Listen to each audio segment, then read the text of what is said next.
Hello बच्चों, क्या हाल चाल। स्वागत है एक बार फिर से आप सभी का हमारे अपने चैनल सरोज एकेडमी में। जैसे कि आप जानते हैं, इस चैनल के माध्यम से रेगुलरली आपको क्लास 9th और क्लास 10th के मैथमेटिक्स के लेक्चर्स प्रोवाइड किए जा रहे हैं। आज के लेक्चर में हम बात करने वाले हैं क्लास 10th के मैथ्स के बारे में।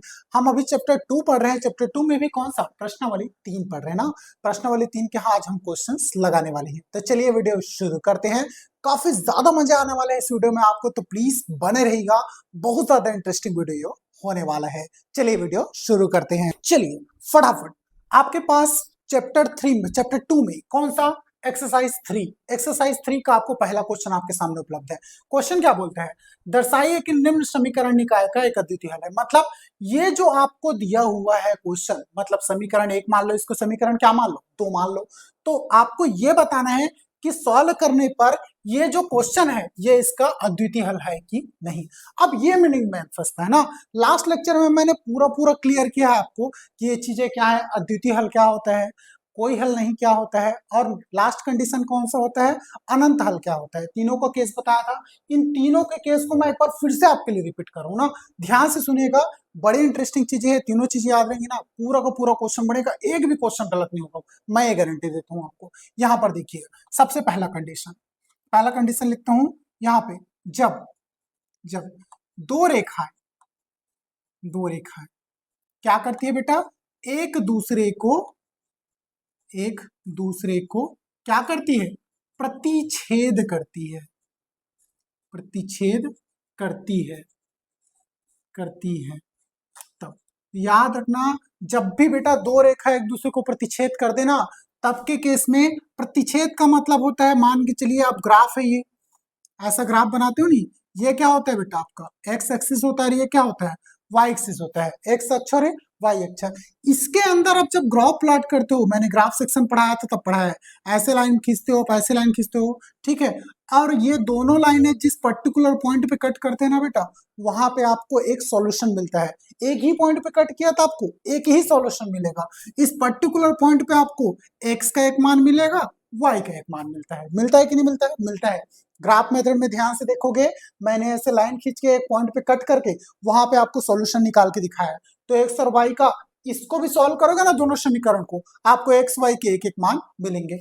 जब भी आप सॉल्व करते हो और एक्स और वाई का पर्टिकुलर एक मान मिल गया, तो ऐसे केसेस में इस वाले हल को हम लोग बोलते हैं अद्वितीय हल। क्या बोलते हैं बेटा, अद्वितीय हल। अगर दो लाइनें एक दूसरे को क्या कर दे, प्रतिच्छेद कर दे, मतलब किसी एक जगह पे क्या कर दे, काट दे, तो आपको जो हल मिलेगा उसे हम लोग बोलते हैं अद्वितीय हल। एक जगह पे काटा, एक ही सॉल्यूशन मिलेगा, एक्स का एक मान, वाई का एक मान। इस अद्वितीय हल को क्या बोलते हैं बेटा इंग्लिश में, यूनिक सॉल्यूशन। क्या बोलते हैं, यूनिक सॉल्यूशन। ओके। और मेरे अकॉर्डिंग मैं इसको एक और नाम देना चाहूंगा, इसको बोलते हैं सिंगल सॉल्यूशन। क्या बोलते हैं बेटा, यूनिक मतलब सिंगल, ठीक है। सिंगल सॉल्यूशन भी आप बोल सकते हो, एक ही सॉल्यूशन मिलेगा ना, एक ही मान मिलेगा। तो ये पहला केस हो गया, ठीक है। दूसरा कंडीशन ध्यान में रखिएगा, यहाँ पे जब जब दो रेखाएं क्या करती हो बेटा, एक दूसरे को प्रतिच्छेद करती हो, लिखा है यहाँ पे। जब दो रेखाएं क्या हो जाए, एक दूसरे के समांतर हो जाए,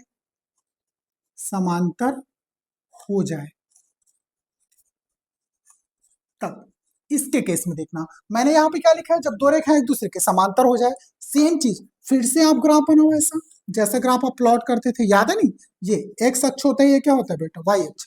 मान के चलिए इस ग्राफ के अंदर, ठीक है, आप क्वेश्चन याद करोगे, पिछला क्वेश्चन रिमाइंड करोगे, बिल्कुल समझ में आएगा मैं क्या बोलना चाह रहा हूँ ना।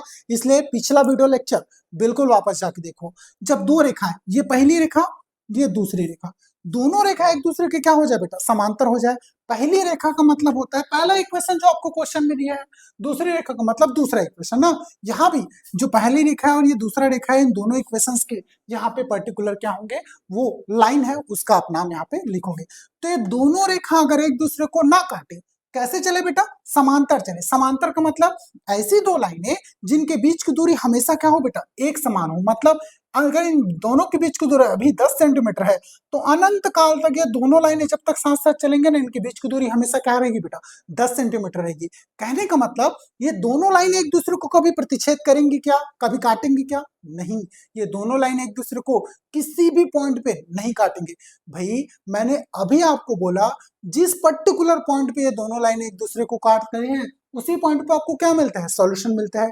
अगर ये दोनों लाइनें एक दूसरे को कहीं काटेंगे ही नहीं, तो आपको कोई भी सॉल्यूशन मिलेगा क्या, नहीं मिलेगा। तो इसको बोलते हैं नो सॉल्यूशन, मतलब कोई हल नहीं। ये दोनों लाइनें एक दूसरे को कभी नहीं काटेंगे, तो आपको कोई भी सॉल्यूशन नहीं मिलेगा। यहाँ पे लिखोगा, क्या लिखोगे, कोई हल नहीं। इस केस को क्या बोलते हैं बेटा, कोई हल नहीं बोलते हैं ना, इसका मतलब नो सॉल्यूशन। क्या बोलोगे बेटा, नो सॉल्यूशन।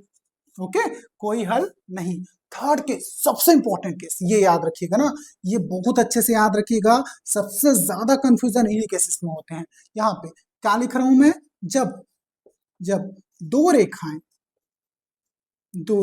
क्या हो जाए बेटा, संपाती हो जाए, संपाती हो, तब। संपाती का मतलब समझते हो आप, संपाती का मीनिंग मैं आपको समझा रहा हूं। ये देखिए, एक लाइन के ऊपर में दूसरी लाइन, ये दोनों मार्कर देखिए, दोनों मार्कर के ऊपर में, एक मार्कर के ऊपर में मैंने दूसरा मार्कर रख दिया।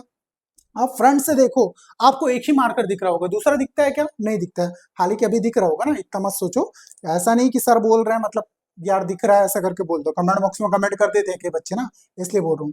इधर ये दोनों मार्कर आपको दिख रहे हैं, दोनों मार्कर में अगर फ्रंट से देखोगे तो आपको एक मार्कर नजर आएगा। एक मार्कर क्या है बेटा, हिडन है, मतलब पीछे साइड आपको दिख रहा है क्या, नहीं दिख रहा है। कहने का मतलब अगर एक लाइन के ऊपर दूसरी लाइन चढ़ जाए तो आपको ऊपर से एक ही लाइन दिखेगी ना, एक लाइन तो नहीं दिखेगा, एक हिडन हो जाएगा। इस केस को बोलते हैं बेटा संपाती होना। क्या बोलते हैं, संपाती होना। संपाती का मीनिंग ये है, एक लाइन के ऊपर में दूसरी लाइन ना। तो इसको मैं अच्छे से लिख दे रहा हूं, ध्यान से देखिएगा इसको भी। सेम चीज फिर से वही ग्राफ बनाइए, ये इसको बोलते हैं एक्स अक्ष, इसको क्या बोलते हैं बेटा, वाई अक्ष। ध्यान रखिएगा। अब फिर से मैं ग्राफ में दो लाइनें प्लॉट करूं ना, ये पहली लाइन है आपकी, देख लीजिएगा ये, और इसके ऊपर में दूसरी लाइन है। ध्यान में रखिएगा, मैं आपको दिखाने के लिए लाइन थोड़ा सा बाहर बना रहा हूं, लेकिन साथ ही साथ देखिएगा, ये ऐसा खींच दे रहा हूं ना, इसके साथ ही एक लाइन के ऊपर में दूसरी लाइन, मतलब आपको दूसरी लाइन नजर नहीं आएगी। तो मुझे बताओ, एक लाइन के ऊपर में अगर दूसरी लाइन चली गई, तो ये दोनों लाइनें एक दूसरे को हर एक पॉइंट पे टच कर रहे हैं कि नहीं कर रहे हैं, बिल्कुल कर रहे हैं ना, हर एक पॉइंट पे। अगर ये दोनों लाइनें एक दूसरे को हर एक पॉइंट पे टच करेंगे, मतलब अनफिनाइट इनफाइनाइट जगह टच कर रहे हैं, हर जगह एक दूसरे को टच कर रहे हैं। छोटे छोटे पॉइंट पे जूम कर करके जितना देख लो, ये दोनों लाइनें हर एक दूसरे को एक एक पॉइंट पे टच करेंगे, हर एक पॉइंट पे एक एक कण पे टच करेंगे। तो भाई हर जगह अगर टच कर रहे हैं, तो आपको हर जगह एक सॉल्यूशन मिलेगा। आपने पहला केस लिखा है नहीं, जिस पर्टिकुलर पॉइंट पे दोनों लाइन एक दूसरे को टच करते हैं, उस पॉइंट पर सॉल्यूशन मिलता है। तो ये दोनों लाइनें तो एक दूसरे को हर जगह काट रहे हैं, तो आपको हर जगह सॉल्यूशन मिलेगा। जिस तरह से आपको हर जगह सॉल्यूशन मिलेगा, इसका मतलब आप उसको बोलोगे कैसा सॉल्यूशन, अनंत सॉल्यूशन, अनेक सॉल्यूशन बोलोगे। इसका मतलब इनफाइनाइट सॉल्यूशन होता है इंग्लिश में, इसे आप लोग बोलोगे अनंतता, अनेक हल का ये केस होता है ना। बहुत सारे सॉल्यूशन मिल रहे हैं, मतलब अनेक हल मिल रहे हैं। तो इसको क्या लिखोगे आप, ऐसा, अनंततः अनेक हल, अनेक हल। ठीक है, तो ना मोस्ट इंपॉर्टेंट है, याद रखिए। इसको इंग्लिश में बोलते हैं बेटा इनफाइनाइट सॉल्यूशन, इनफाइनाइट सॉल्यूशन। ठीक है, ये नाम भी याद रखिए। इसी को इंग्लिश में बोलते हैं बेटा मेनी सॉल्यूशन। क्या बोलते हैं, मेनी सॉल्यूशन। ये दोनों नाम बहुत अच्छे याद रखिए। आप हिंदी के साथ इंग्लिश का भी नाम बहुत अच्छे से याद रखिएगा ना, बहुत इंपॉर्टेंट होता है। जैसे कि इंग्लिश नाम भी याद रखोगे, काम बहुत ज्यादा आसान होता है ना। तो ये तीनों चीजें आप रट डालो, बहुत अच्छे से याद रखना। चलिए अब आते हैं क्वेश्चंस में। हर एक क्वेश्चन इन तीनों चीजों से ही बनेगा ना, तीनों चीजों के ऊपर ही बेस्ड होकर इसका आंसर निकलेगा। बिल्कुल, मैं आपको ये जो है ये अच्छे से मार्क करके रख लेना, जब तक ये पूरा एक्सरसाइज खत्म नहीं होता है। ये कॉन्सेप्ट आपको नहीं मिटाना है ना, मैं मिटाऊंगा। अब आपको क्वेश्चन करो, पहला क्वेश्चन देखिएगा ना। चलिए फटाफट, आप आपसे चुटकियों में बनेंगे क्वेश्चन, आंसर भी ना, ध्यान से। पहला क्वेश्चन आपको लिखा हुआ है, क्या लिखा है, दर्शाइए कि निम्न समीकरण का एक अद्वितीय हल है। आपको एक समीकरण ये दिया, एक समीकरण ये दिया है। सबसे पहले लिख लीजिएगा, दिया है, ठीक है। क्वेश्चन में जो गिवन डेट रहता है हमेशा उसको लिखना चाहिए ना। 3x plus 5y equal to कितना हो गया बेटा, 12, समीकरण नंबर एक। दूसरा 5x plus 3y equal to कितना हो गया बेटा, 4, समीकरण नंबर कितना, 2। आपको दोनों समीकरण मिल गए। चलिए फटाफट आप दोनों समीकरण को आप चाहे प्रतिस्थापन विधि से करो, विलोपन विधि से करो, डजन मैटर, आपको सॉल्व करना है। सॉल्व करके x और y का मान लाना है। मैं किसी मेथड का नाम यहाँ पे नहीं लिखूंगा, आपको जैसा सॉल्व करना है वैसे सॉल्व कर सकते हो। यहाँ पे मैं लिख देता हूँ समीकरण एक से, मैं समीकरण एक से x का मान निकालना चाहता हूँ ना, तो यहाँ पे लिख दूंगा 3x plus 5y equal to 12। ठीक से यहाँ से x का मान निकालना चाहता हूँ, मतलब y को उधर भेजूंगा, कितना हो गया बेटा 3x इज इक्वल टू 12, ये प्लस 5y इधर जाके माइनस 5y। आ रहा है समझ में, चलो आ रहा होगा आयुब सो। यहाँ पे ये 3x हो गया। आप ध्यान से देखिएगा, ये 3 इसके साथ मल्टीप्लाई में उधर जाके बेटा डिवाइड में हो जाएगा, तो x इक्वल टू कितना हो गया 12 माइनस 5/3, ये आपका आ गया x का एक मान। ठीक है, चलिए अब इस x के मान को मैं समीकरण 2 में पुट करना चाहता हूँ ना, ताकि मेरे को आसानी से आंसर मिले। तो यहाँ पे मैं क्या लिखूंगा, x का मान किस में रखने पर, समीकरण 2 में रखने पर, 2 में रखने पर। ये सारी चीजें मैं सिखा चुका हूं ना, कैसे निकालते हैं मान, कैसे पुट करते हैं।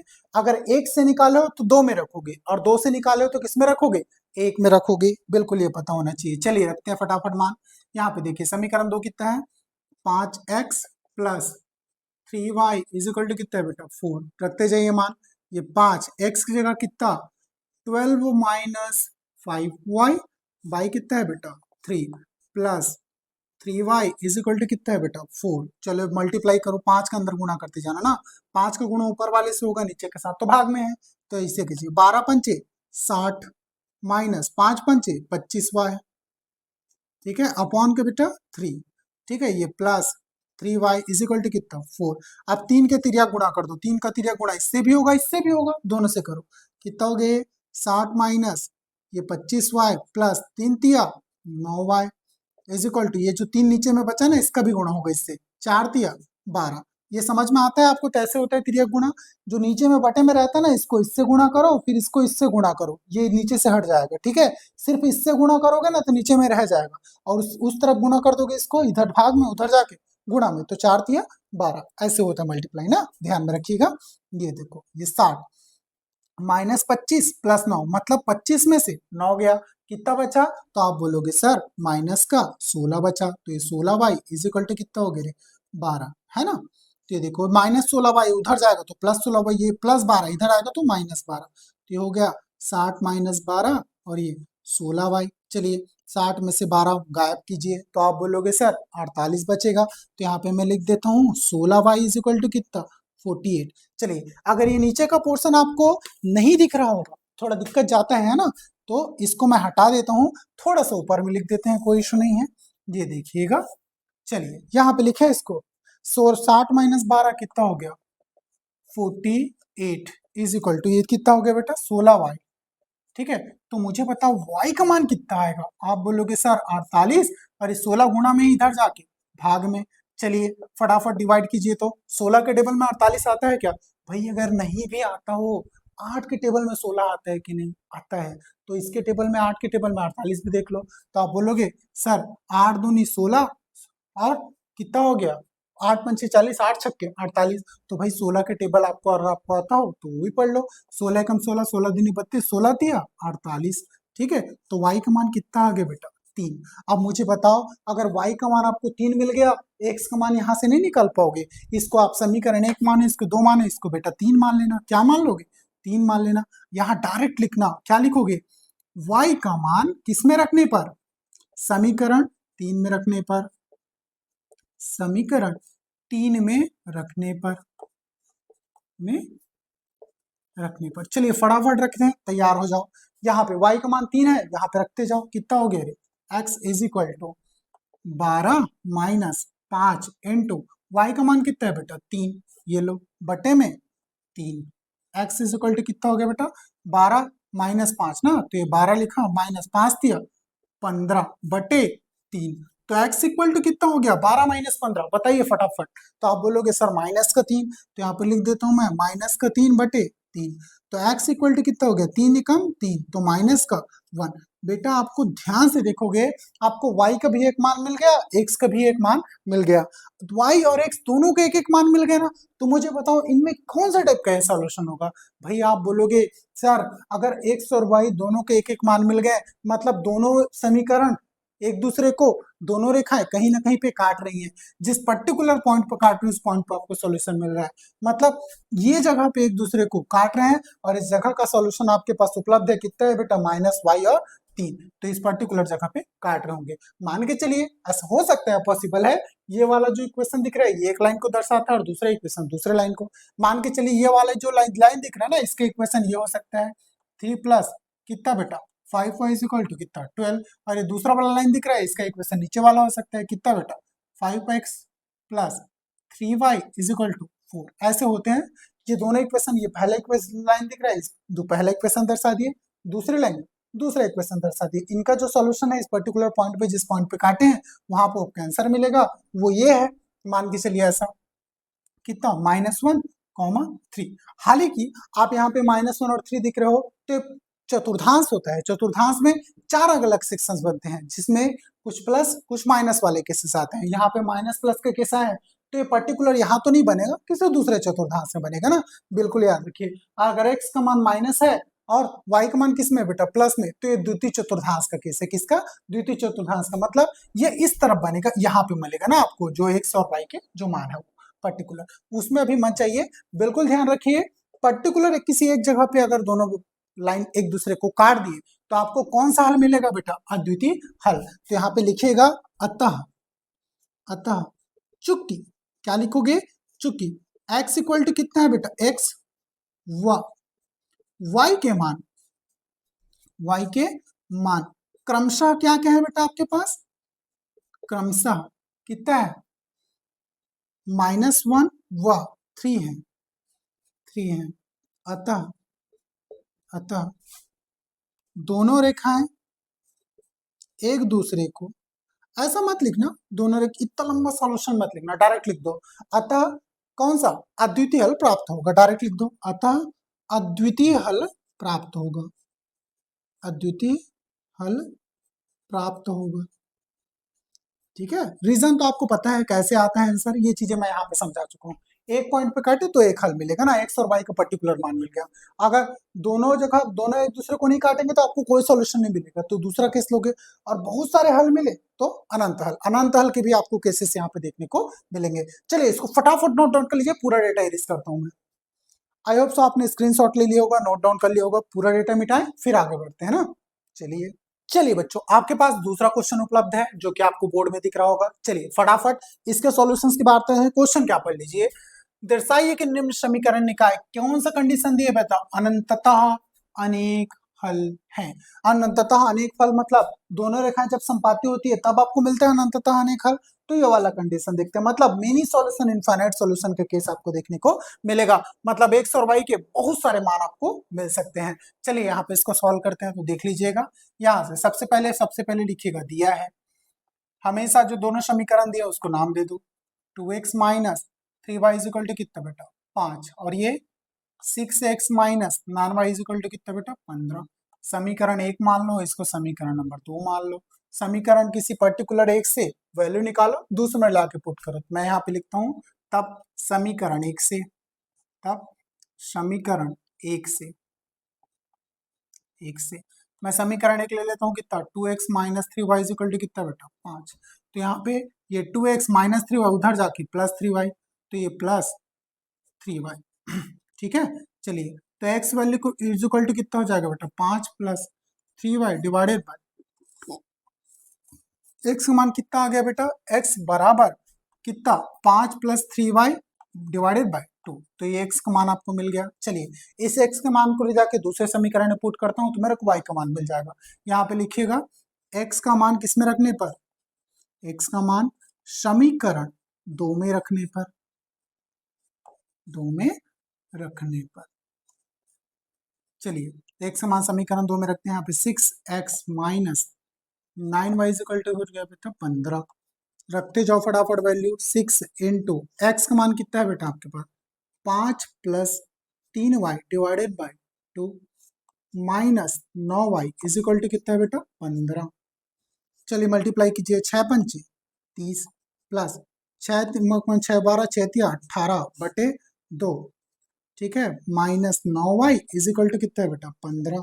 तो यहाँ पे ध्यान से देखिएगा इसको मैं लिख देता हूँ 30 प्लस ये 18y और ये 9 तीरे गुणन करो 9 दूनी 18 तो ये 18y ये भी हो गया इज इक्वल टू इधर 2 का गुणा 15 से 15 दूनी कितना हो गया बेटा 30 तो इसको डायरेक्ट लिख दूँ 30 ये तीरे गुणन ऐसे भी होगा ना। चलिए ये कितना हो गया बेटा 30 प्लस अब देखो ये प्लस 18 है माइनस 18 है और दोनों y है तो ये जीरो नहीं हो गया क्या हो गया ये प्लस जीरो ना इधर इज इक्वल टू कितना हो गया बेटा 30। अब ध्यान से देखिए अरे बाबा यहाँ तो y का मान ही गायब हो गया y ही गायब हो गया ना। तो मुझे बताओ अगर ये y गायब हो गया तो x का कोई मान मिलेगा क्या आपको नहीं मिलेगा क्योंकि x और y का आपको कोई भी मान नहीं मिल रहा है मतलब आपको नहीं पता x y का कितना कितना मान होगा।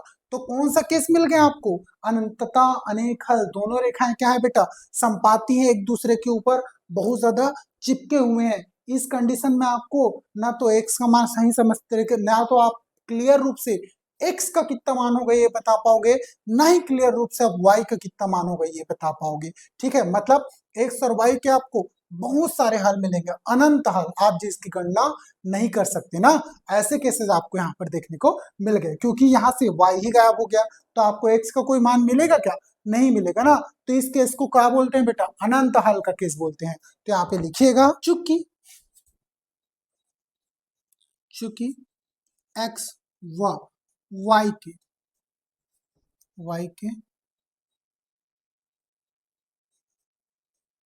बहुत सारे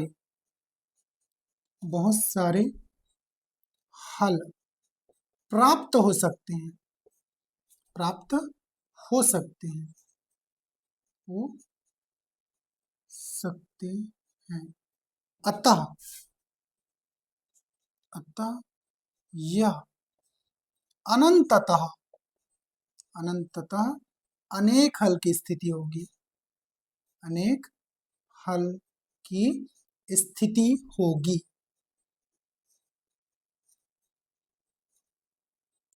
स्थिति है लिख देना क्योंकि आपको पूछे ना है कि नहीं स्थिति अनेक बोला है कि समीकरण निकाय अनंततः अनेक हल है ये आपको सिद्ध करना है तो वही आपने लिखा क्योंकि x और y के बहुत सारे हल प्राप्त हो सकते हैं अतः यह अनेक हल की स्थिति है। ये हो गया आपके लिए आंसर इसका आंसर आप यही लिख दीजिएगा।